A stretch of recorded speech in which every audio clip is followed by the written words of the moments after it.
Assalamualaikum warahmatullahi wabarakatuh. Selamat pagi Bapak Hari selaku dosen mata kuliah berbicara. Perkenalkan, saya Arzaki Wahyu Aulia dengan MPM 21203011068. Di sini saya siap mengikuti dan menjawab soal UTS dari Bapak Hari. Kemudian untuk soal yang pertama, yaitu jelaskan mengapa saudara sebagai mahasiswa Prodi Pendidikan Bahasa dan Sastra Indonesia serta Fakultas Keguruan dan Ilmu Pendidikan perlu menempuh pendidikan berbicara. Jadi menurut saya, kita sebagai mahasiswa Prodi Pendidikan Bahasa dan Sastra Indonesia harus memiliki atau menguasai 4 keterampilan berbahasa.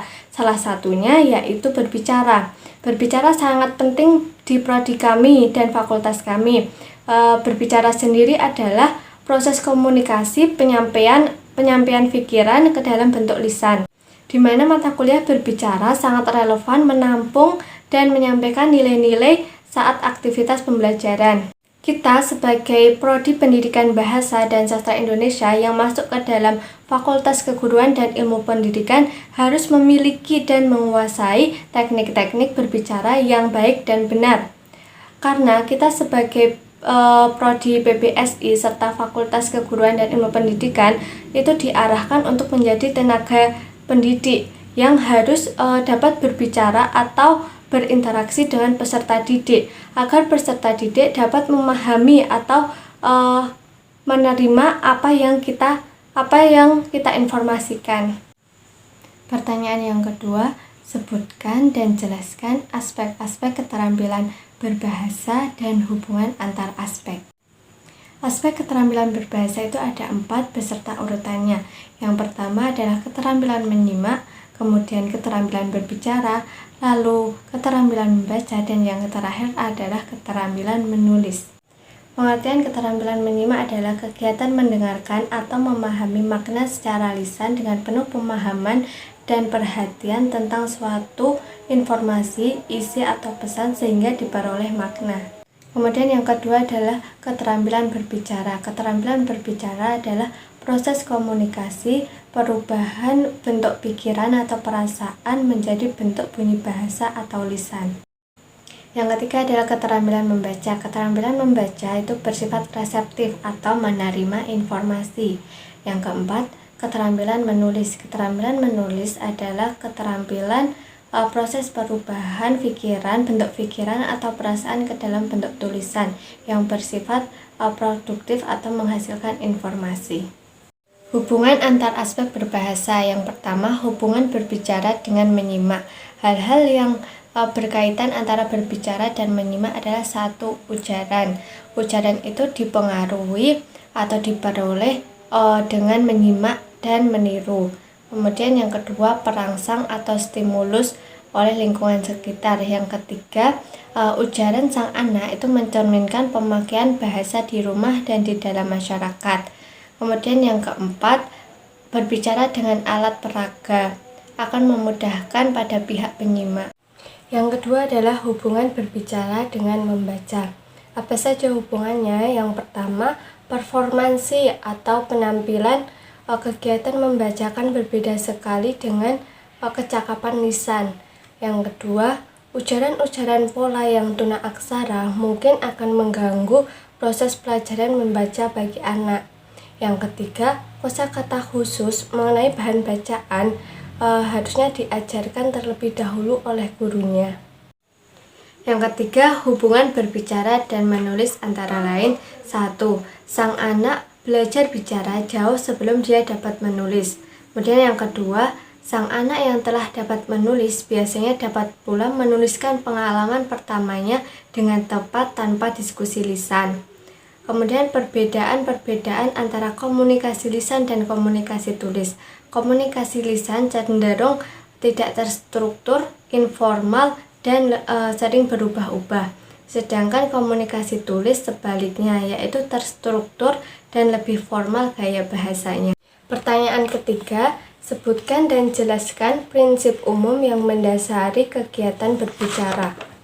Di sini saya mengambil 3 prinsip saja. Yang pertama yaitu memiliki minimal 2 orang. Kalau misalnya kurang dari 2 orang tidak mungkin terjadi kegiatan berbicara. Yang kedua, menggunakan sandi linguistik.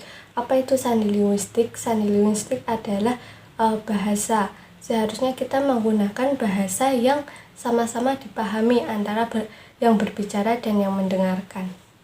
Yang ketiga, yaitu ada hal yang ingin dibicarakan. Jadi ada topik yang ingin dibahas. Kalau tidak ada topik, tidak mungkin juga terjadi kegiatan berbicara. Pertanyaan nomor 4. Sebutkan dan jelaskan sikap pendengar yang baik dan yang tidak baik. Sikap pendengar yang baik itu adalah melakukan kontak mata dengan pembicara. Maksudnya yaitu fokus dengan apa yang dibicarakan, tidak malah memandang ke yang lain, ke sudut yang lain. Itu sama saja seperti tidak menghargai pembicara. Kemudian menunjukkan sikap antusias, menunjukkan bahwa kita benar-benar ingin mendengarkan sang pembicara. Lalu aktif memberi respon. Misalnya pembicara ingin kita mengasih solusi, kita kasih solusinya. Kemudian sedikit-sedikit kita menganggukkan kepala atau memberi respon yang positif. Sikap pendengar yang tidak baik itu apa saja? Yang pertama, tidak fokus mendengarkan atau malah melakukan hal lain. Misalnya kita lagi membaca, seharusnya kita berhenti untuk mendengarkan sang pembicara. Lalu menunjukkan sikap tidak antusias atau tidak ingin mendengarkan. Itu sangat tidak menghargai pembicara.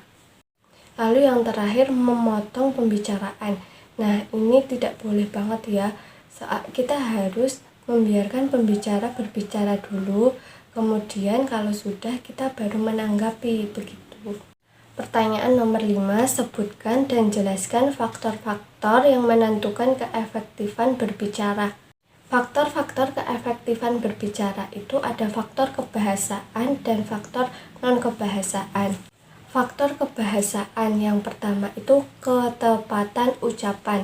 Seorang pembicara harus membiasakan diri mengucapkan bunyi-bunyi bahasa secara tepat. Pengucapan bunyi bahasa yang kurang tepat dapat mengganggu konsentrasi pendengar. Yang kedua, penempatan tekanan, nada, dan durasi yang sesuai. Karena kesesuaian ini dapat menjadi ciri khas bagi pembicara atau daya tarik tersendiri. Yang ketiga, pilihan diksi atau kata. Jadi sebagai pembicara kita harus memilih-milih kata-kata yang mudah dipahami oleh pendengar. Yang keempat, ketepatan sasaran pembicaraan. Jadi kita harus lihat dulu sasaran pembicaraannya itu siapa, orang tua, remaja, atau anak-anak. Kemudian kita sesuaikan dengan topik atau tema yang akan kita bicarakan nanti. Lalu faktor non-kebahasaan itu ada sikap pembicara. Sikap pembicara itu harus positif, berwibawa, dan bersemangat agar pendengar juga ikut semangat dalam mendengarkan. Yang kedua, pandangan mata. Pandangan mata berbicara harus tertuju pada semua pendengar agar rata. Yang ketiga, kelancaran. Kelancaran ini sangat berpengaruh pada pendengar. Kalau tidak lancar malah jadi malas mendengarkan. Jadi kita sebagai pembicara harus lancar dan menguasai materi. Kemudian yang terakhir adalah kenyaringan suara. Jadi jangan terlalu kecil dan jangan berteriak. Sekian dan terima kasih jawaban UTS dari saya. Kurang lebihnya saya mohon maaf. Wassalamualaikum warahmatullahi wabarakatuh.